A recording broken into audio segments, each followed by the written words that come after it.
The stars bent and twisted as the Valtorian warships dropped out of hyperspace. Commander Thresh stood on the bridge of his flagship, watching the blue planet grow larger on the screens. Earth. Another world to conquer. Another species to bring under the Empire's control. Scan the planet, Thresh ordered. His voice was cold and mechanical through his helmet's speakers. The scan officer worked quickly at his station. Sir, detecting primitive satellites. Basic rocket technology. No energy shields detected. Military capabilities are minimal. Thresh allowed himself a small smile. Perfect, this would be easy. The Empire had conquered 47 worlds, and this one would be no different. Humans would learn to bow before the Valtorian throne, just like all the others. Begin the invasion, he said. The fleet moved forward. 12 massive warships, each one carrying enough firepower to level a city. They approached Earth's moon first, using it as a staging point. Thresh watched the small human satellites drift past his ship. So fragile, so primitive. On Earth, alarms began to sound. Captain Juan was eating lunch in the Sol Orbital Defense Station cafeteria when the emergency sirens screamed to life. He dropped his tray and ran toward the command center. Other officers rushed beside him, their faces tight with fear. Report, Juan shouted as he entered the command center. Lieutenant Yuna spun in her chair, her hands flying over the controls. Unknown vessels entering lunar orbit. 12 large ships. They're not responding to any of our hails. Juan felt his stomach drop. This was it. The day everyone had feared but hoped would never come. First contact with an alien species, and they weren't here to talk. Get me a visual, he said. The main screen flickered to life. The Valtorian ships appeared, dark and angular, covered in strange symbols. They looked like predators, built for war. Captain, they're charging weapons, Yuna said. Her voice was steady, but Juan could hear the fear underneath. Sound the alarm. Get every fighter prepped. Send emergency broadcast to all Earth defense stations. Juan grabbed the nearest communication panel. This is Captain Juan to all personnel. This is not a drill. We are under attack. I repeat, we are under attack. Young pilot Taman was in the station's gym when he heard the announcement. He was barely 22 years old, fresh out of the academy. His hand shook as he ran toward the fighter bay. Around him, more experienced pilots were already climbing into their ships. Taman, someone shouted. It was Yuna running toward him. You're with Squadron Delta. Stay close to the captain. Follow his lead. Understand? Taman nodded, unable to speak. His mouth was too dry. The first electromagnetic pulse hit Earth's atmosphere 12 minutes later. Across the planet, power grids failed. Satellites went dark. Communication systems crashed. In major cities, lights flickered and died. Cars stopped in the streets. Phones went silent. In a secret facility deep beneath the Rocky Mountains, Dr. Minji watched in horror as her screen showed the cascading failures. The facility, called the Bunker, was the last remnant of Cold War paranoia, now serving as Earth's emergency command center. We're blind, said General Kyung, standing behind her. His face was grim. How many stations did we lose? Almost all of them, Minji replied. Her fingers raced across her keyboard, trying to restore any connection she could. Only hardened military facilities are still operational. Above Earth, Juan's squadron launched from the Sol station. 20 fighters against 12 warships. The odds were impossible, but what choice did they have? Stay in formation, Juan said over the radio. Target their weapons systems. Don't try to be heroes. The fighters streaked through space, their engines burning bright. Timon gripped his controls so hard his knuckles turned white. He could see the massive Valtorian ships ahead, growing larger every second. Then the enemy opened fire. Energy beams cut through space like knives. 3 human fighters exploded instantly, turned into clouds of debris. Taman screamed and jerked his ship to the side, barely avoiding a blast that would have vaporized him. Break formation. Evasive maneuvers. Juan shouted. The neat formation shattered as pilots scattered in all directions. Taman found himself flying through a field of wreckage, pieces of destroyed fighters bouncing off his shields. His radio filled with screams and static. Yuna's calm voice cut through the chaos. Captain, their shields are weakest near the engine ports. If we can get close enough, do it, Juan said. He dove toward the nearest Valtorian cruiser, Yuna and 3 other fighters following him. Taman watched them go, too terrified to follow. He was alone, his fighter drifting in the shadow of the enemy fleet. Juan pushed his fighter to maximum speed. The Valtorian ship grew huge in his viewport, filling his entire field of vision. Energy beams chased him, but he twisted and rolled, using every trick he'd learned in training. At the last second, he fired all his missiles at the engine port and pulled up hard. The missiles struck true, and for a moment, nothing happened. Then the cruiser's shields flickered and died. A section of armor melted away, exposing the inner hull. "Target that spot," Juan yelled. The other fighters opened fire. Their weapons, primitive compared to Valtorian technology, finally found soft tissue. The cruiser shuddered and began to list to one side, venting atmosphere. On his flagship, Thresh watched the damage report with mild surprise. "They actually hurt us," he said. It almost sounded like respect. Almost. "Shall we destroy them?" his weapons officer asked. "Yes. Show them the price of resistance." The Valtorian fleet opened fire with everything they had. Space lit up with energy beams and explosions. One by one, the human fighters died. Juan saw Yuna's ship take a direct hit. Her fighter spiraled away, emergency beacon screaming, "Yuna!" he shouted, but there was no response. Taman, watching from his hiding spot, saw the massacre unfold. Tears streamed down his face.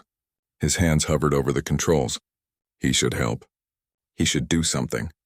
But fear paralyzed him. Then a massive explosion rocked the area. The damaged Valtorian cruiser's reactor went critical. The ship tore itself apart in a brilliant flash of light. The blast wave caught Taman's fighter and sent him tumbling toward Earth's atmosphere. Juan's fighter was also caught in the explosion. His controls went dead. Warning lights flashed everywhere. He was falling, his ship burning as it hit the atmosphere.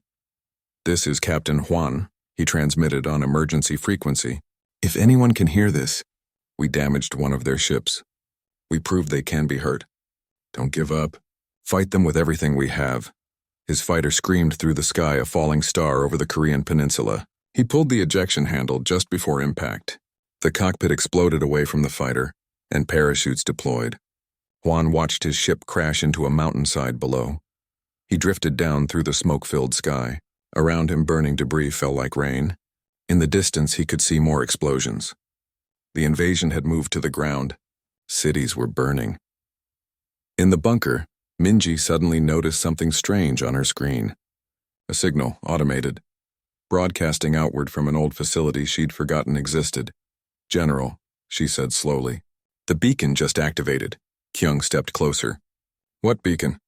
"The deep space beacon. The one from the Kyle protocol." Minji's eyes widened. "It's been broadcasting for hours. Our distress signal. It's going out to anyone who can hear it. Can we stop it?" Kyung asked. "I don't think so. It's automatic and—" Minji checked another screen. "General," someone answered. "I'm detecting a response signal. Very faint, but it's there." For the first time since the attack began, Kyung allowed himself hope. "Where's it coming from?" "Deep space. At least 15 light years away." Minji did quick calculations. "If they're coming to help, they're at least 3 weeks out." Kyung looked at the screens showing Earth's burning cities. 3 weeks. They had to survive for 3 weeks against an enemy that had conquered 47 worlds. "Get that message to every surviving military unit on the planet," he said quietly. "Tell them help is coming. Tell them to hold on." Above the planet, Thresh watched the last human fighters fall from the sky. He left, a cold sound that echoed through his ship's bridge. "Prepare landing forces," he ordered. "This world is ours." But in deep space, far beyond the battle, a signal traveled faster than light. A cry for help. A warning. And somewhere in the darkness, an old debt was about to be repaid. 30 years ago, a small ship fell from the sky. It crashed in the mountains of Nepal, far from any city. Local villagers heard the explosion and saw the fire. But before they could reach it, military helicopters arrived. Soldiers in unmarked uniforms secured the area. The crash site became classified within hours. Inside the wreckage, they found Kyle. He was dying. His species looked almost human, but his skin had a faint blue tint and his eyes were too large. He spoke in clicks and whistles until a translator device around his wrist adjusted to human languages. "Please," Kale whispered to the doctors, trying to save him. "I mean no harm. I am an explorer. My ship malfunctioned." World leaders gathered in secret. For the first time in human history, they faced undeniable proof that aliens existed. Arguments erupted. Some wanted to dissect Kale and study his technology. Others wanted to keep him alive and learn from him. Kale told them the truth about the galaxy. Hundreds of species, countless worlds, and many of them were dangerous. The Valtorian Empire was expanding, swallowing civilizations. The Ardent Coalition opposed them, but the war had lasted for generations. Your world is isolated, Kyle had said from his medical bed. Hidden, but that won't last forever. When you are discovered, you must be ready. Before he died, Kale helped Earth build the beacon, a warning system. If Earth was ever attacked, it would automatically send a signal to the Coalition. A cry for help from a world that had shown Kale kindness in his final days. The Coalition remembers its debts, Kale promised. If you call, they will answer. Then he died and the secret was buried. Only a few dozen people knew the truth. The beacon sat silent in a forgotten facility, waiting for a day everyone hoped would never come. Now, as Juan's parachute drifted toward the Korean mountains, that day had arrived. He hit the ground hard, rolling through grass and rocks. His ribs screamed with pain.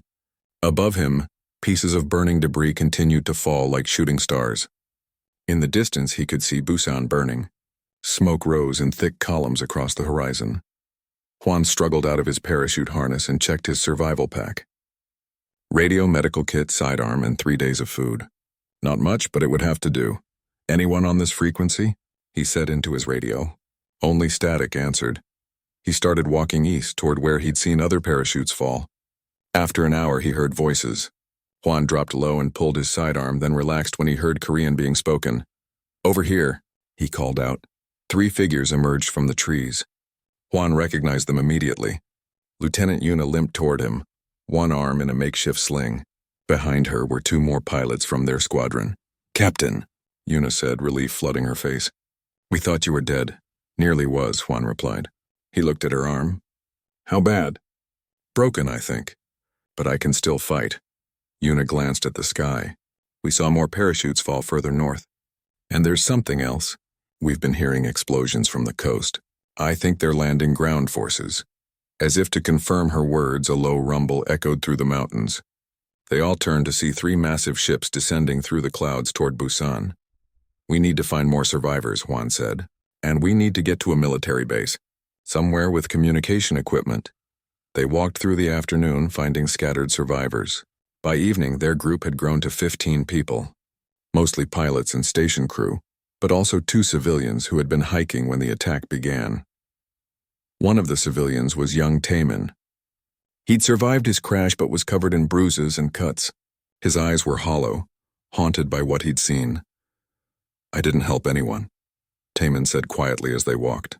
I just hid while everyone died. Yuna put her good hand on his shoulder. You survived. That's what matters. We'll need every fighter we can get. As night fell, they heard gunfire in the distance. Juan led them toward it carefully. They found a small military outpost under attack. Valtorian soldiers, tall and armored, were advancing on a handful of Korean rangers who fought from behind overturned vehicles. We have to help them, Juan said. They attacked from behind, catching the Valtorians by surprise. Juan's group had the advantage of numbers and terrain. The aliens were powerful, but they didn't know these mountains. Within minutes, the fight was over. 5 Valtorian soldiers lay dead, their strange weapons scattered on the ground. Corporal Dane emerged from behind a vehicle, blood running down his face. Who are you people? Korean Space Defense Force, Juan replied. Our station was destroyed. You? Mountain Rangers, 3rd Battalion. Or what's left of it. Dain looked at the dead aliens. We've been fighting these things all day. They're strong, but they die if you shoot them enough times. One of the Rangers, a woman named Sora, was trying to work an alien rifle she'd picked up. These weapons are amazing, energy-based. Unlimited ammunition as far as I can tell. Can you figure out how they work? Juan asked. Give me time, Sora said. I'm an engineer. I can figure anything out. They secured the outpost and tried the communication equipment. Most channels were dead, but one was still broadcasting. It was a repeating message from the bunker, encrypted with military codes. Yuna worked the decryption. Her hands shook as she read the message. Captain, you need to hear this. She played the message out loud. General Kyung's voice filled the small room. To all surviving military personnel, Earth has been invaded by the Valtorian Empire. Major cities are under attack. Casualties are in the millions. But there is hope. 30 years ago, Earth made contact with an alien explorer named Kale. Before his death, he installed a warning beacon. That beacon has activated. The Ardent Coalition received our signal. They are coming to help us. But they are 3 weeks away. We must hold out. We must survive. Every day we fight is one day closer to rescue. Do not surrender. Do not give up. Humanity will endure. Silence filled the room after the message ended. 3 weeks seemed like forever. 3 weeks, Dane said finally. We can do 3 weeks. We have to, Juan replied. He looked at his small group. Injured pilots, exhausted rangers, frightened civilians. But they were alive, and they would fight. Over the next few days, their group grew. Other survivors found them. Soldiers from overrun bases, civilians fleeing occupied cities, a doctor who had been working in a field hospital. They set up camp in the mountains, using caves and forests for cover. Sora proved invaluable. She studied the captured Valtorian weapons and equipment, teaching others how to use them. The energy rifles were powerful, far more effective than human weapons. Within a week, every person in their group was armed with alien technology. Taman trained hard, pushing himself to the limit. He wanted to make up for his failure in space. Dane took him under his wing, teaching him guerrilla tactics and mountain warfare. The enemy has better technology, Dane explained. But we know this land. Every hill, every valley. We use that advantage. They began launching raids, small attacks on Valtorian patrols. Hit them fast, take their equipment, and disappear into the mountains. Each victory was tiny, but they added up. In the bunker, Dr. Minji worked around the clock. She'd managed to restore some global communication using old technology the aliens had overlooked. Shortwave radio, fiber optic cables buried underground. The Valtorians had targeted modern systems but ignored the ancient ones. Slowly, she connected resistance groups around the world. In Brazil, fighters used the Amazon rainforest for cover. In Kenya, warriors ambushed supply convoys on the savannah. In Canada, soldiers fought from frozen tundra. Everywhere, humans refused to surrender. General Keung coordinated the global resistance from the bunker.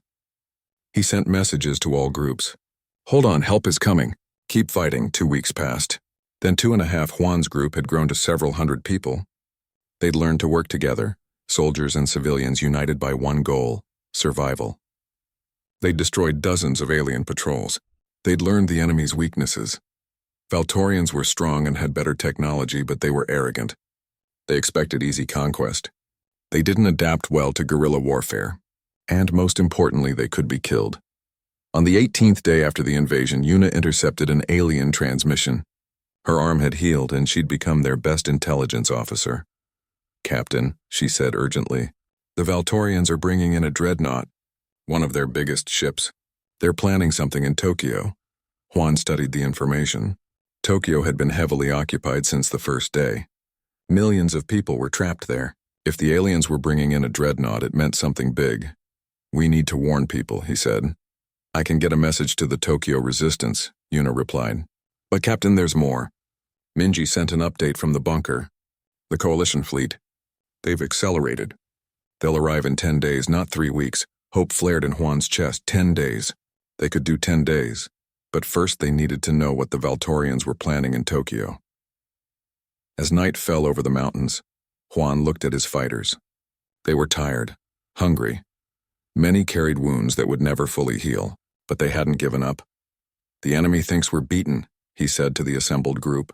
They think we're primitive, weak. They have no idea what we're capable of. Every day we fight, we prove them wrong. 10 more days, then help arrives. Can we do 10 more days? Yes, sir. The group shouted back. Taman stood among them, no longer the frightened boy who had hidden in space. He'd found.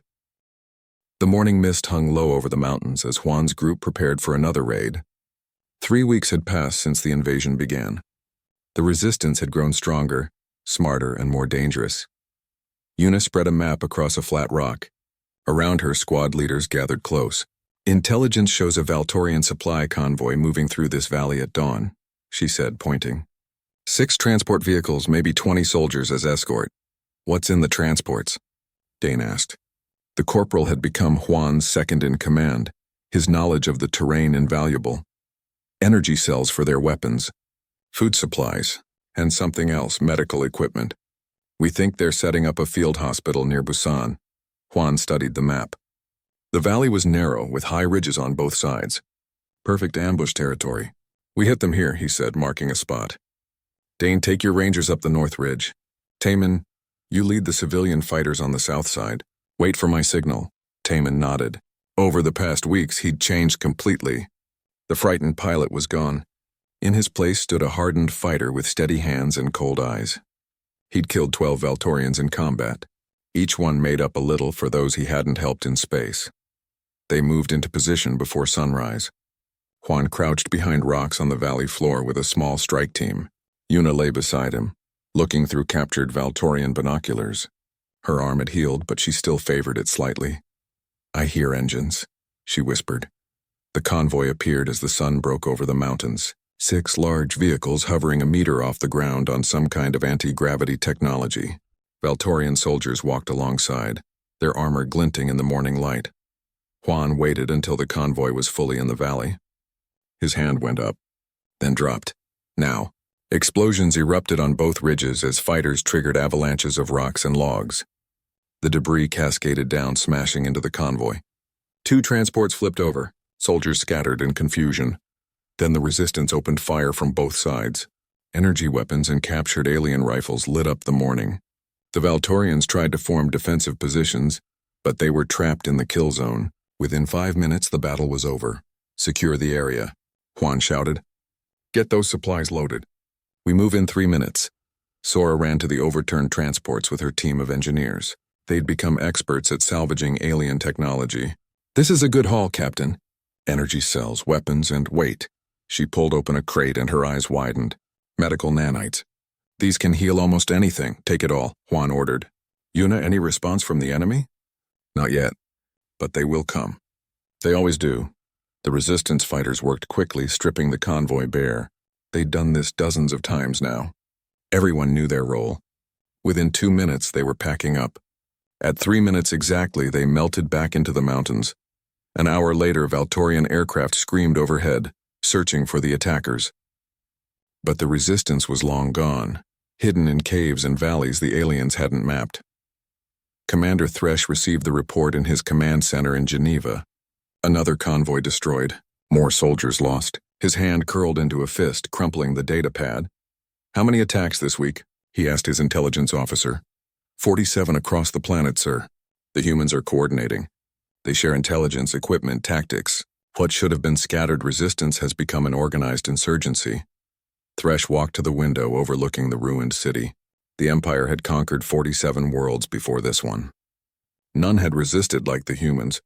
Other species had either surrendered immediately or fought conventional battles they couldn't win. But humans were different. They adapted. They learned. They refused to stay beaten. Increase patrols, he ordered. I want every resistance cell found and eliminated, and bring the dreadnought to Tokyo. It's time to send a message these primitives can't ignore. In the bunker, deep beneath the Rocky Mountains, Dr. Minji watched her screens with tired eyes. She hadn't slept properly in weeks. The bunker ran on emergency power, and her station was lit only by the glow of computer monitors. Another successful raid in Korea, General Kyung said, reading the report. Juan's group is becoming quite effective. They're all becoming effective, Minji replied. She pulled up a global map covered in colored markers. Green for resistance cells, red for Valtorian positions. We have active resistance in 67 countries now. The aliens control the cities, but we control everything else. How long until the coalition arrives? Kyung asked. Minji checked another screen. 7 days. But General, we have a problem. The Valtorians are moving their dreadnought to Tokyo. If they're planning what I think they're planning, a demonstration of power, Kyung finished grimly, destroy a city to break our spirit. We need to warn the Tokyo resistance, and anyone near enough to help, Kyung nodded. Send the message. Priority 1. Across the Pacific Ocean in the ruins of Tokyo, the resistance received the warning. The city had been occupied since the first day of the invasion. Millions of civilians huddled in subway tunnels and underground shelters. Above them, Valtorian soldiers patrolled the streets. The local resistance was led by a woman named Hana. She'd been a police officer before the invasion. Now she commanded 2,000 fighters hidden throughout the city. A dreadnought, she said quietly, reading Minji's message. They're going to destroy the city. Her lieutenant, a former soldier named Kenji, checked his weapon. "We can't stop a ship that size. We don't have the firepower." "No," Hana agreed. "But maybe we can evacuate people. Get them out before the attack. That's millions of people. We don't have time." "Then we make time. Send the word." Everyone who can walk starts moving west, away from the coast, into the mountains. The message went out through hidden radio networks. In the tunnels beneath Tokyo, people began to move. A river of humanity flowing out of the doomed city. The Valtorians noticed the movement but assumed it was random panic. They didn't realize it was organized. Meanwhile, Juan received the same message in his mountain camp. Tokyo was too far away. He couldn't reach it in time to help with any evacuation, but he could try to stop the attack itself. "The dreadnought will need ground-based targeting to hit the city precisely," Yuna said, working through the calculations. "Otherwise, they risk hitting their own forces. There has to be a targeting facility somewhere near Tokyo." "Find it," Juan ordered. Yuna worked with Minji through encrypted radio, accessing what remained of satellite data. After hours of searching, they found it. A massive Valtorian installation on the coast, heavily defended by 3 battalions of soldiers. "That's 900 enemy troops," Dane said when he saw the intelligence report. "We have less than 300 fighters. The odds are impossible." "The odds have always been impossible," Juan replied. "But if we don't try, millions die. We leave in 1 hour. Anyone who wants to stay behind can. No one will judge you." Nobody stayed behind. They marched through the night, moving as fast as the terrain allowed. Other resistance groups joined them along the way, answering the call. By the time they reached the coast, Juan commanded nearly 500 fighters. The Valtorian facility sat on a peninsula, a cluster of alien buildings surrounded by energy barriers and guard towers. The dreadnought hung in orbit above, visible even in daylight, a dark shape against the sky. "We have 6 hours before they fire," Yuna said. "Maybe less." Juan gathered his squad leaders, Dain, Taemin, Sora, and a dozen others. "Dain, you take the north approach. Use the rock formations for cover. Taemin, your team goes south through the forest. Sora, I need you to get inside their communications center and shut down the targeting system." "I'll need at least 10 minutes once I'm inside," Sora said. "You'll have it. Everyone else, we're the distraction. We hit their main gate head-on, draw every soldier to us. It was a suicide mission and everyone knew it, but nobody complained. They checked their weapons, said quiet goodbyes, and prepared to fight. The attack began at noon. Juan's frontal assault team charged the main gate, weapons blazing. Alarms screamed across the facility. Valtorian soldiers poured out of buildings, forming defensive lines. The resistance didn't try to win. They just tried to survive and keep the enemy busy. Juan fought in the front, his captured alien rifle burning hot in his hands. Beside him, fighters fell one by one, but they held the line. Dane's Rangers hit the north wall, blowing a hole through it with stolen explosives. They fought room to room through the facility, pushing toward the center. Taemin led his team through fierce resistance on the south side, losing people with every step. Sora and her small team slipped through the chaos, making for the communications building. They had to cross an open courtyard. Alien fire cut down 3 of her team before they reached cover. Inside the building, Valtorian technicians worked at strange consoles. Sora and her surviving team members burst in, weapons firing. The technicians died quickly. Then Sora was alone at the controls, staring at alien technology she barely understood. "Come on," she muttered, her hands flying over the interface. "Work for me. Just work." Outside, Juan's team was being pushed back. Too many enemies. Too much firepower. He saw Yuna take a hit, her shoulder exploding in blood. She fell and Juan dragged her behind cover. "Stay down," he shouted over the gunfire. Then Commander Thresh himself appeared, striding through the battle in his command armor. He was massive. Commander Thresh stood in his command center, staring at the tactical display. Red markers showed his forces. Green markers showed estimated human resistance positions. There were too many green markers. Far too many.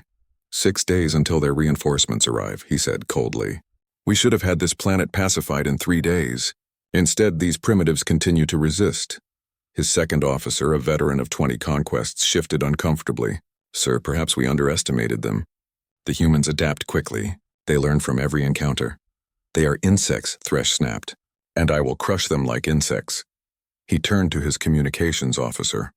Order the dreadnought to Sol. We will make an example that even these stubborn creatures cannot ignore. We will destroy their capital city. The officer hesitated. Sir, millions of humans still occupy Sol. Many have taken shelter underground. Exactly. Their deaths will break the spirit of every resistance fighter on this planet. Prepare the bombardment. I want Sol reduced to ash. The order went out across Valtorian channels. The massive dreadnought began moving into position over the Korean peninsula. Its main cannon, powerful enough to crack a planet's crust, began charging.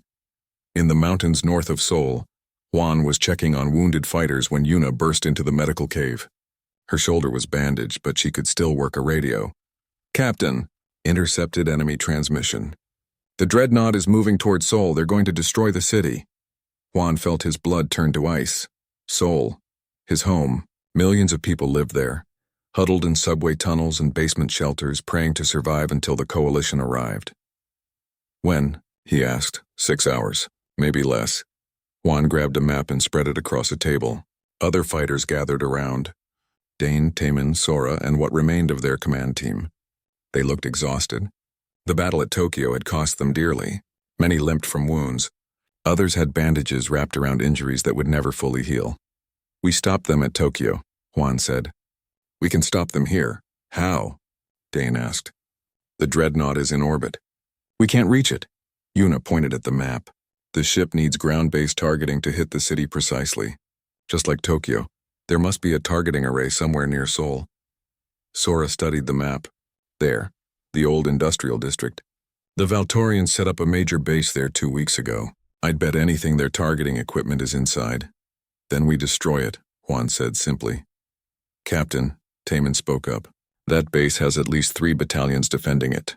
We lost 70 people at Tokyo and we're all wounded. We can't fight another major battle so soon. Then we'll die trying, Juan replied, his voice hard. Because the alternative is letting millions of innocent people burn. I'm going with or without you. Silence filled the cave. Then Dane picked up his rifle. I'm with you. Me too, Yuna said, and me, added Sora. One by one, every fighter in the cave stood and picked up their weapons. Even the wounded who could barely walk refused to stay behind. Taemin felt tears in his eyes as he watched his fellow fighters prepare to sacrifice themselves. These people had become his family. The thought of losing them hurt worse than any wound. But the thought of failing again, of hiding while others died, hurt even more. Let's go kill some aliens, he said quietly. They marched toward Seoul in broad daylight, no longer caring if the enemy saw them. Speed mattered more than stealth now. Along the way, other resistance groups joined them. Word had spread. Seoul was targeted. Everyone who could fight rushed to help. By the time they reached the industrial district, Juan commanded nearly 800 fighters. Still not enough against 3 Valtorian battalions, but it would have to do. The enemy base sprawled across several city blocks. Prefabricated alien buildings surrounded by walls and defensive towers. Energy barriers shimmered at the entrances. Hundreds of Valtorian soldiers patrolled the perimeter. We have 4 hours, Yuna said, checking her watch. 4 hours to get through those defenses, fight through 900 elite soldiers, and destroy their targeting array. Then we'd better get started, Juan replied. The attack began with a suicide charge. 50 volunteers ran straight at the main gate, drawing every enemy weapon toward them. They died within seconds, but their sacrifice opened a gap in the defenses.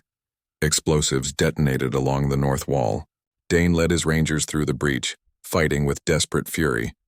The Valtorians rallied quickly, but the humans had the advantage of not caring if they lived or died. They fought like demons. Taemin's team hit the south wall using grappling hooks to scale the barriers. They dropped into the compound, weapons firing in all directions. Valtorian soldiers fell, but so did humans. The industrial district became a slaughterhouse. Juan led the main assault through the crater left by the suicide squad. He fought room by room through alien buildings, searching for the targeting center. Bodies littered the ground, both human and Valtorian. The air filled with smoke and screams. Sora and her engineers pushed toward the largest building in the compound's center. That had to be the targeting facility. They fought across an open plaza, losing people with every step.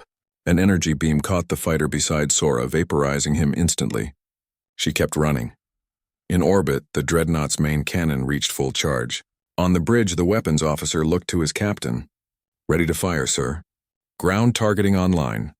Commence bombardment, the captain ordered. Back on the ground, Juan burst into a command room and found himself face to face with Commander Thresh. The alien commander stood over tactical displays showing the entire battle. He turned slowly, surprised to see a human in his sanctum. You, Thresh said. The pilot who damaged my cruiser on the first day. I remember you. Good, Juan replied. I want you to remember this too. He fired his rifle. Thresh's personal shield absorbed the shots easily. The commander laughed and drew his own weapon. They fought through the command room, trading shots. Juan dove behind a console as energy beams melted the wall behind him. He was outmatched. Thresh was faster, stronger, and better protected. But Juan had fought impossible odds before. He grabbed a thermal grenade from his belt and threw it at Thresh's feet. The explosion made the commander stagger. In that moment, Juan charged forward and tackled him. They crashed through a window together, falling 2 stories into the plaza below. Juan felt ribs crack from the impact. Thresh stood up easily, his armor absorbing the fall. Impressive, Thresh said, for a primitive, but futile. He kicked Juan in the chest, sending him sprawling across the concrete. Your city dies in minutes. Your resistance dies today. And soon your entire species will kneel before the Empire. Juan tried to stand, but his body wouldn't cooperate. Through blurry vision, he saw Thresh standing over him, weapon pointed at his head. Then Yuna appeared from nowhere, slamming into Thresh from the side. Her wounded shoulder made her attack weak, but it was enough to throw off his aim. His shot missed Juan by centimeters. Thresh backhanded Yuna, sending her flying. She hit a wall hard and didn't move. Rage flooded through Juan, giving him strength he didn't know he had. He spotted a captured Valtorian energy blade lying among the battle debris. His hand closed around it. Thresh turned back to finish him, but Juan was already moving. He swung the blade with everything he had. It connected with Thresh's neck below the helmet where the armor was weakest. The blade cut deep. Thresh's eyes widened in shock. He stumbled backward, trying to stop the bleeding with his hands. But the wound was fatal. Impossible, Thresh whispered as he fell to his knees. We are the Empire. We cannot lose to primitives. You just did, Juan said quietly. Thresh collapsed face first onto the concrete and didn't move again. In the targeting building, Sora reached the control center. 2 of her team members were still alive, barely. They held the door while she worked frantically at the alien controls. How much time? She shouted. 2 minutes, someone yelled back. Sora's hands flew over the interface. She'd learned Valtorian systems from captured equipment, but this was more complex than anything she'd seen. Sweat dripped down her face as she searched for the right commands. 1 minute. Outside, human fighters were being pushed back. Too many casualties. Too much firepower against them. Dane rallied a last defensive line, knowing it wouldn't hold. 30 seconds. Sora found it. The targeting override. She entered the shutdown sequence and prayed it would work. The screens went dark. In orbit, alarms blared on the Dreadnought's bridge. Sir, we've lost targeting lock. Fire anyway, the captain ordered. Sir, without precision targeting, we might hit our own forces. I said fire. The weapons officer pressed the button. The Dreadnought's main cannon unleashed its devastating power. A beam of pure energy lanced down from orbit toward Earth, but without precise targeting, the shot went wide. Instead of hitting Central Seoul, the beam struck a mountainside 20 kilometers away. The explosion was still massive, powerful enough to level the mountain and vaporize everything within 5 kilometers. The shockwave rolled across the landscape like an invisible wall. In the targeting facility, the blast wave hit. Buildings collapsed. The ground heaved and bucked. Juan saw it coming and threw himself over Yuna's unconscious body, trying to shield her with his own. Then the world became noise and pain and darkness. When Juan woke, the sun was setting. He lay in rubble, covered in dust and blood. His whole body screamed with pain. The Coalition fleet emerged from hyperspace like avenging angels. 23 warships, each one a masterpiece of advanced technology that made Valtorian vessels look crude by comparison. At their head was the flagship Eternal Dawn, commanded by Admiral Wraith of the Ardent Coalition. Wraith stood on his bridge, looking at the blue planet that had called for help, Earth. The world where Kale had died 30 years ago after being shown kindness by a species that didn't yet understand the galaxy. The Coalition had promised to answer if Earth ever called. Now they would keep that promise. Broadcast on all human frequencies, Wraith ordered. His species looked similar to humans, but with silver skin and eyes that glowed faintly. Let them know we're here. Across Earth, radios crackled to life with a new voice. People of Earth, this is Admiral Wraith of the Ardent Coalition. Your beacon was heard. Your courage was witnessed. Hold fast. Help has arrived. In the ruins of the Sol facility, Juan heard the message and felt something he hadn't felt in weeks. Real hope. Not the desperate hope of survival, but the solid hope of victory. Get everyone to defensive positions, he ordered. This isn't over yet, he was right. Long-range sensors showed 60 Imperial warships approaching fast from the outer solar system. The Valtorians wouldn't surrender easily. This planet represented too much lost pride, too many defeats at the hands of primitives. They would fight to the bitter end. The space battle began near Mars.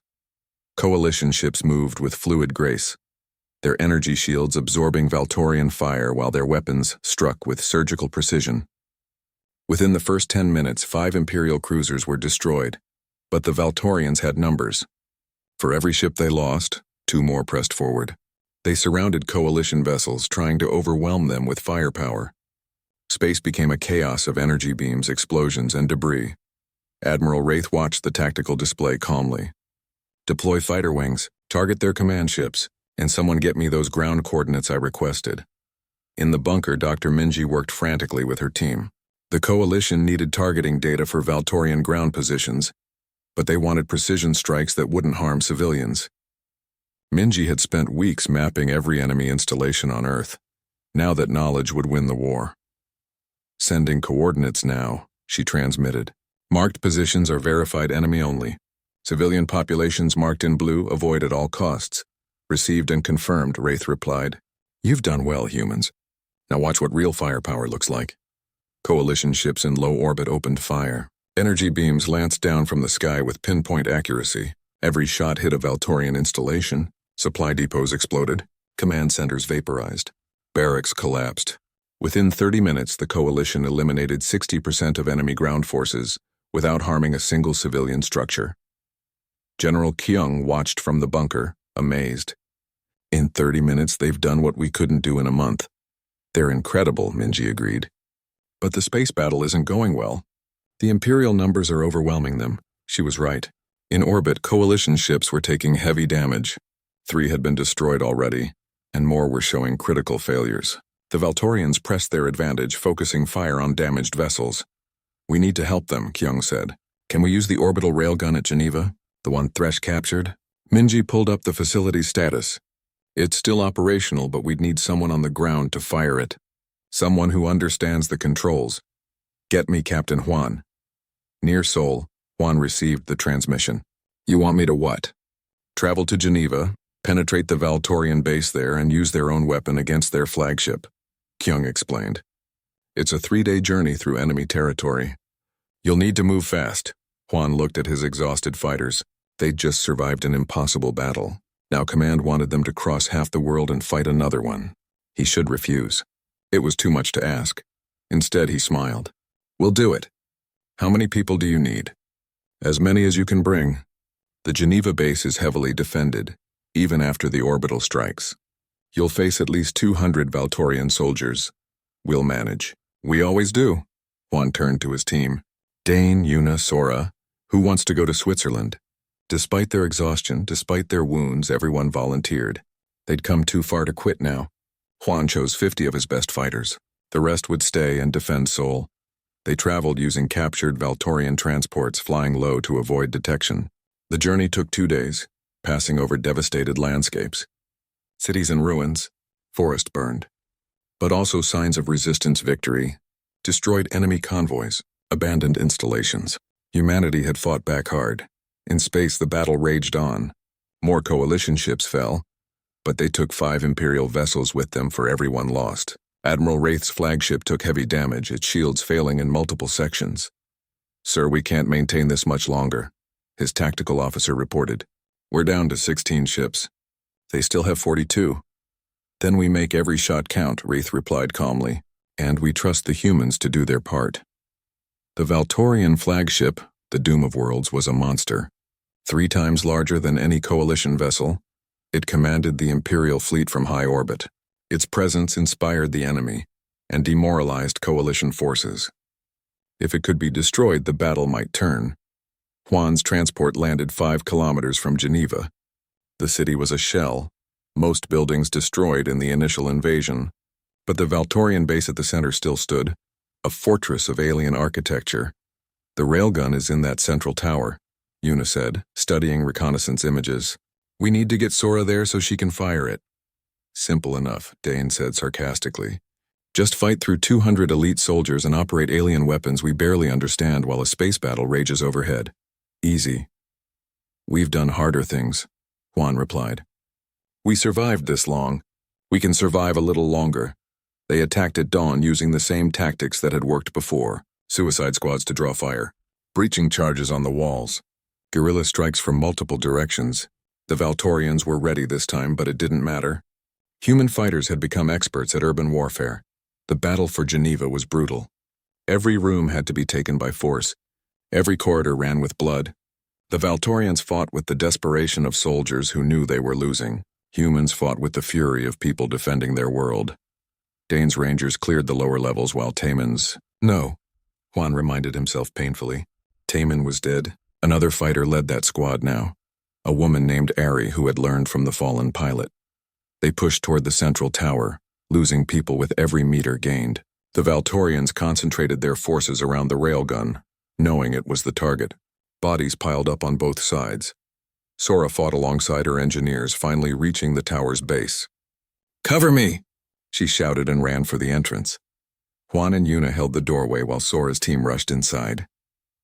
Energy beams scorched the air around them. Una took a shot to the leg and went down. Juan dragged her to cover, but she pushed him away. Go, she ordered. Help Sora! I'll hold here. Juan ran into the tower, chasing after the engineers. He fought up 3 flights of stairs, clearing rooms as he went. Finally, he burst onto the top level where the railgun sat, a massive weapon pointing skyward. Sora was already at the controls, her hands flying over alien interfaces. 2 of her team lay dead nearby, killed defending her. Almost there, she muttered. Just need to target the flagship and... Alarms blared. A Valtorian elite squad burst through a side entrance. 6 soldiers in heavy combat armor, their weapons already firing. Juan threw himself in front of Sora, returning fire. His rifle clicked empty. He grabbed a fallen soldier's weapon and kept shooting. The Valtorians advanced, unstoppable. Juan knew he was going to die, but he'd buy Sora the time she needed. Then Dane appeared with reinforcements, hitting the Valtorians from behind. The enemy soldiers fell, but so did half of Dane's team. The corporal himself took a shot to the chest and collapsed. Dane!